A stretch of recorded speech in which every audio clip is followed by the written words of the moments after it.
ഇന്നത്തെ നമ്മുടെ റെസിപ്പി പച്ചരിയും നേന്ത്രപ്പഴമൊക്കെ വെച്ചിട്ട് എളുപ്പത്തിൽ ഉണ്ടാക്കാൻ പറ്റിയിട്ടുള്ള നല്ല ഹെൽത്തി ആയിട്ടുള്ള ഒരു പലഹാരത്തിൻ്റെ റെസിപ്പിയാണ്. അപ്പോൾ ഇതുണ്ടാക്കാൻ വേണ്ടിയിട്ട് ഞാനിവിടെ ഒരു കപ്പ് പച്ചരി നന്നായിട്ട് കഴുകിയതിന് ശേഷം ഒരു 4 മണിക്കൂർ കുതിർത്തെടുത്തിട്ടുണ്ട്. ഇപ്പോൾ പച്ചരി നന്നായിട്ട് കുതിർന്ന് വന്നിട്ടുണ്ട്. ഇനി നമ്മൾ ഇതിലുള്ള വെള്ളമൊക്കെ ഒന്ന് കളഞ്ഞതിന് ശേഷം നമുക്കിത് അരച്ചെടുക്കാൻ വേണ്ടിയിട്ട് മിക്സിയുടെ ജാറിലേക്ക് ഇട്ട് കൊടുക്കാം.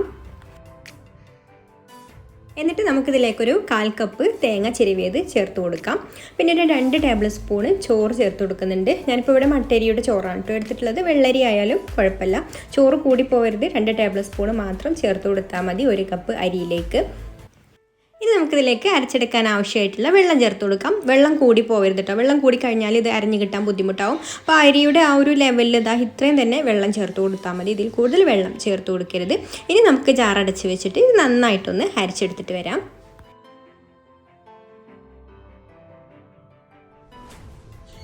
അങ്ങനെ നമ്മളിപ്പോൾ അരിയും ചോറും തേങ്ങയൊക്കെ എല്ലാം നന്നായിട്ട് അരച്ചെടുത്തിട്ടുണ്ട്.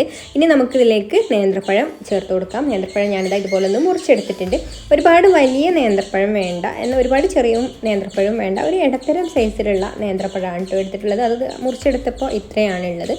ഇനി ഇതിലേക്ക് നമുക്ക് ഒരു 1/2 ടീസ്പൂണ് ഏലക്കാപ്പൊടിയും കൂടെ ചേർത്ത് കൊടുക്കാം. അപ്പോൾ ഏലക്കാപ്പൊടി ഇല്ലെങ്കിൽ ഇനിയിപ്പോൾ 2 ഏലക്കയുടെ തൊലി മാറ്റിയിട്ട് ആ ഒരു ഉള്ളിലുള്ള കുരു ഇതിലേക്ക് ഇട്ട് കൊടുത്തിട്ട് അരച്ചെടുത്താൽ മതി കേട്ടോ. അപ്പോൾ അതും കൂടെ ചേർത്ത് കൊടുത്തിട്ടുണ്ട്. ഇനി നമുക്ക് ജാറടച്ച് വെച്ചിട്ട് ഇത് ഒന്നും കൂടെ അരച്ചെടുക്കാം. പിന്നെ ഇതിൻ്റെ കൂടെ തന്നെ ഒരു നുള്ളു ഉപ്പും കൂടെ ചേർത്ത് കൊടുക്കുന്നുണ്ട്.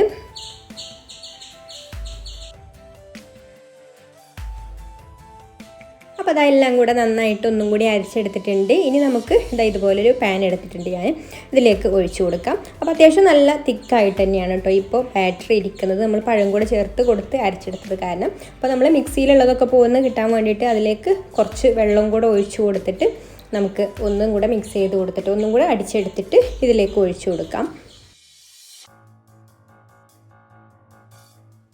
ഇനി ഇതുപോലൊരു പാൻ അടുപ്പത്ത് വെച്ചിട്ടുണ്ട്. അതിലേക്ക് നമുക്ക് 1 ടീസ്പൂണ് നെയ്യ് ഒഴിച്ചു കൊടുക്കാം. നെയ്യ് ഒന്ന് മെൽറ്റായിട്ട് വരട്ടെ.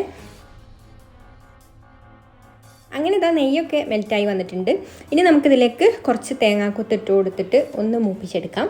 പിന്നെ നിങ്ങൾക്ക് ഈ വീഡിയോ കണ്ടിട്ട് ഇഷ്ടമായിട്ടുണ്ടെങ്കിൽ ഒന്ന് ലൈക്ക് ചെയ്യാൻ മറക്കരുത്. അതുപോലെ തന്നെ നിങ്ങളുടെ അഭിപ്രായങ്ങളൊക്കെ താഴെ കമൻറ്റ് ചെയ്യാം. പിന്നെ ഈ ചാനൽ സബ്സ്ക്രൈബ് ചെയ്യാതെ കാണുന്ന കൂട്ടുകാർ ഒന്ന് സബ്സ്ക്രൈബും കൂടെ ചെയ്യണേ. അതുപോലെ തന്നെ നമ്മുടെ ഫേസ്ബുക്ക് പേജ് ഫോളോ ചെയ്യാത്തവർ അതും കൂടെ ഒന്ന് ഫോളോ ചെയ്യണം കേട്ടോ. അപ്പോൾ ഈ ഒരു കളറായിട്ട് വന്നാൽ മതി നമ്മുടെ തേങ്ങാക്കൊത്ത്. ഇനി നമുക്കിത് കോരിയിട്ട് മാറ്റി വെക്കാം. ഞാനിപ്പോൾ ഫ്ലെയിം ഓഫ് ആക്കിയിട്ടുണ്ട്. ഈ ഒരു നെയ്യില്ലാതെയാണ് കേട്ടോ ഇത് കോരിയെടുക്കുന്നത്.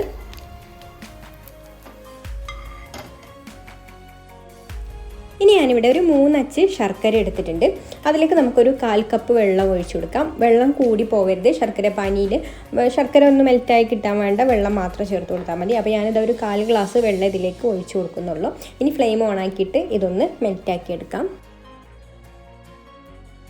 ഇപ്പോൾ ശർക്കര കംപ്ലീറ്റ് ഉരുകി വന്നിട്ടുണ്ട്. ഇനി നമുക്ക് ഫ്ലെയിം ഓഫ് ആക്കിയിട്ട് ഇതൊന്ന് അരിച്ചെടുക്കണം. ശർക്കരയിൽ എന്തെങ്കിലുമൊക്കെ കുറുമ്പുകളോ കല്ലോ ഒക്കെ ഉണ്ടാവും കേട്ടോ. അപ്പോൾ എന്തായാലും നമ്മൾ ശർക്കര ഒന്ന് ഉരുക്കിയെടുക്കേണ്ടത് ആവശ്യം തന്നെയാണ്. അപ്പോൾ അത് ഉരുക്കിയെടുത്തിട്ട് മാറ്റി വെക്കാം. ഇനി നമ്മൾ അരച്ചെടുത്തിട്ടുള്ള ഒരു മാവിലേക്ക് ഒരു 1/4 ടീസ്പൂണ് ബേക്കിംഗ് സോഡ ചേർത്ത് കൊടുക്കാം. പിന്നെ നമ്മൾ വറുത്ത് മാറ്റി വെച്ചിട്ടുള്ള തേങ്ങാക്കൊത്തുണ്ടല്ലോ, അതിൽ നിന്ന് കുറച്ചും ഇതിലേക്ക് ചേർത്ത് കൊടുത്തിട്ട് മിക്സ് ചെയ്ത് കൊടുക്കാം. ബാക്കിയുള്ളത് അവിടെ മാറ്റി വെക്കാം കേട്ടോ, അത് വേറെ ആവശ്യമുണ്ട്. ഇനി നമുക്കിതിലേക്ക് ശർക്കരപ്പാനിയും കൂടെ ചേർത്ത് കൊടുത്തിട്ട് മിക്സ് ചെയ്ത് കൊടുക്കാം. ശർക്കരപ്പാനി നല്ല ചൂടിൽ ഇതിലേക്ക് ഒഴിച്ചു കൊടുക്കരുത് കേട്ടോ. ഒരു ഇളം ചൂടിൽ വേണം ഒഴിച്ചു കൊടുക്കാൻ. നല്ല ചൂടിൽ തന്നെ നമ്മൾ ആ ഉരുക്കിയ ഉടനെ തന്നെ അരിച്ചിട്ട് ഒഴിച്ചു കൊടുക്കുകയാണെന്നുണ്ടെങ്കിൽ ഈ മാവൊക്കെ ഒന്ന് വെന്ത് പോവും. അപ്പോൾ അങ്ങനെ ആവാൻ പാടില്ല. ചെറിയൊരു ചൂട് വേണേനും ആ ഒരു ചെറിയ ചൂടിലാണ് നമ്മളിത് ഒഴിച്ചു കൊടുക്കേണ്ടത്. എന്നിട്ട് നന്നായിട്ട് ഒന്ന് മിക്സ് ചെയ്ത് കൊടുക്കാം.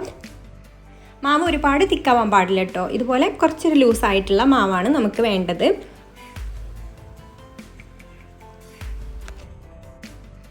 ഇനി സ്റ്റൗ ഓൺ ചെയ്തിട്ട് ഫ്ലെയിം ഇതുപോലെ ഒരു മീഡിയം ഫ്ലെയിമിൽ വെക്കുക, ഹൈ ഫ്ലെയിമിൽ വെക്കരുത്. എന്നിട്ട് മാവിൻ്റെ ഒരു പാത്രം വെച്ച് കൊടുത്തിട്ട് ഇതുപോലെ ഒരു വിസ്കോ അല്ലെങ്കിൽ സ്പൂൺ വെച്ചിട്ട് കൈയെടുക്കാതെ ഇളക്കിക്കൊണ്ടിരിക്കുക. ഒരു 2-3 സെക്കൻഡ് മതി കേട്ടോ. ഒരുപാട് ചൂട് കൂടി പോകരുത്.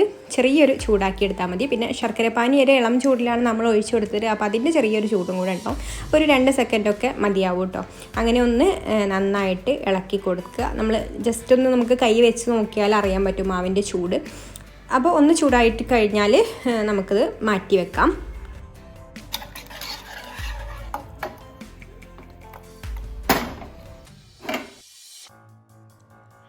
എന്നിട്ട് ഇതാ നമ്മൾ കുക്കർ അടുപ്പത്ത് വെച്ചിട്ടുണ്ട്. നല്ല ഹൈ ഫ്ലെയിമിൽ തന്നെ വെക്കാം. അതിലേക്ക് നമ്മൾ 1 ടീസ്പൂൺ നെയ്യ് ഒഴിച്ചു കൊടുത്തിട്ടുണ്ട്. പിന്നെ നെയ്യ് തേങ്ങ വറുത്ത് മാറ്റി വെച്ചിട്ടുള്ള ഒരു ബാക്കിയുള്ള നെയ്യ് ഉണ്ടല്ലോ അതും ഇതിലേക്ക് ചേർത്ത് കൊടുത്തിട്ടുണ്ട്. പിന്നെ ഒരല്പം വെളിച്ചെണ്ണയും കൂടെ ഒഴിച്ചു കൊടുക്കാം. എന്നിട്ട് നല്ല ഹൈ ഫ്ലെയിമിൽ ഇട്ടിട്ട് തന്നെ നന്നായിട്ട് കുക്കർ ചൂടാക്കിയെടുക്കണം. ആ ചൂടായിട്ടുള്ള കുക്കറിലേക്ക് നമ്മുടെ മാവ് ഒഴിച്ചു കൊടുക്കാം.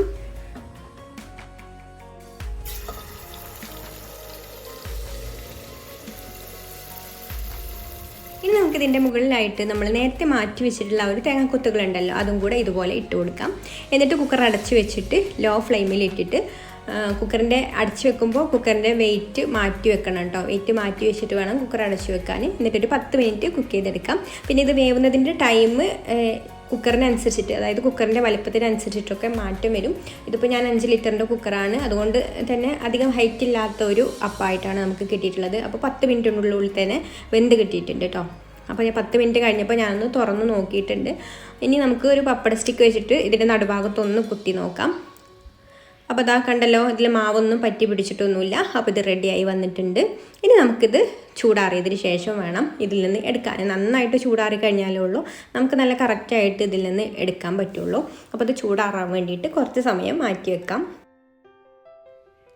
അങ്ങനെ ഇതാ നന്നായിട്ട് ചൂടാറി വന്നതിന് ശേഷം ഞാൻ അപ്പം പുറത്തേക്ക് എടുത്തിട്ടുണ്ട്. കണ്ടോ, അടിവശമൊന്നും ഒട്ടും കരിഞ്ഞു പോയിട്ടൊന്നുമില്ല, നല്ല കറക്റ്റായിട്ട് തന്നെ കിട്ടിയിട്ടുണ്ട്. അപ്പോൾ പഴമൊക്കെ ചേർത്തിട്ടുള്ള നല്ല ടേസ്റ്റി ആയിട്ടുള്ള കുക്കറപ്പം ഇവിടെ റെഡി ആയിട്ടുണ്ട്. ഇനി നമുക്കിതൊന്ന് കട്ട് ചെയ്ത് നോക്കാം.